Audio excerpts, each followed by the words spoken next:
All right, for our koi fish, we are gonna start with a big teardrop shape. So a teardrop is like a water droplet. So this is a small piece of paper I have as an example.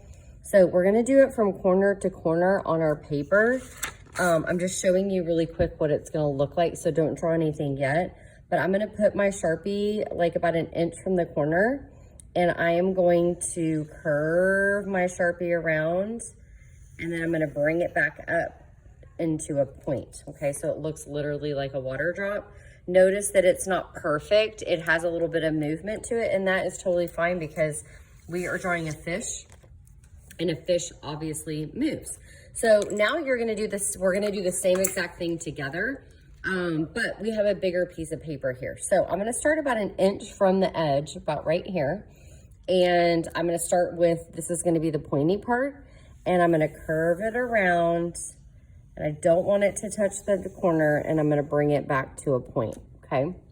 So that's gonna be the shape of our fish. So now what I'm gonna do is I'm gonna turn it so it looks like it's swimming away from me. And about right here, so I'm gonna leave some space, I'm gonna add a slightly curved line there.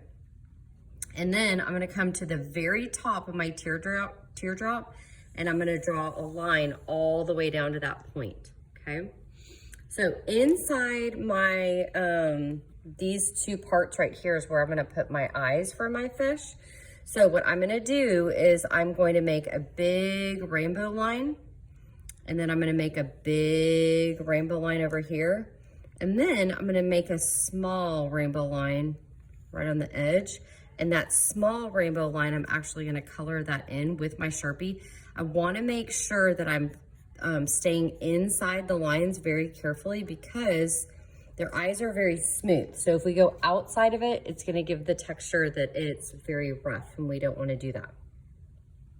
The next thing we're gonna do is the dorsal fin. So we're gonna focus on right here underneath that straight line.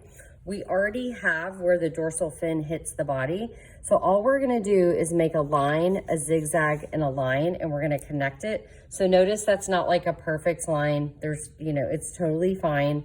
And then I'm gonna add a little bit of texture on that line inside the dorsal fin. So I'm not like passing the fin because I wanna keep those texture lines in there. Now I'm gonna pretend like my fish is kind of swimming up. So I'm gonna go ahead and work on the fins. So all I'm gonna do here is I'm gonna add a line, and then I'm gonna bring it back to the fish. And then I'm gonna come to the other side, and I'm gonna add a line.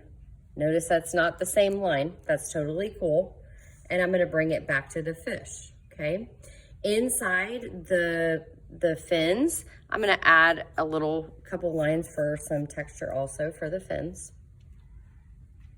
Then for the back of the fish, I'm gonna kind of make the back of the fish, the fins, almost look like leaves. So I'm gonna make a curved line starting right about there, and I'm gonna bring it back to the fish. You want that line to touch the fish. And then I'm gonna come to the other side and do the same thing and bring it back to the fish. So they're kind of like leaves. They're very organic shapes. And then I'm gonna add a few little lines for texture inside of there. Once I have that done, my fish is pretty much complete. Then we're gonna work on adding some color.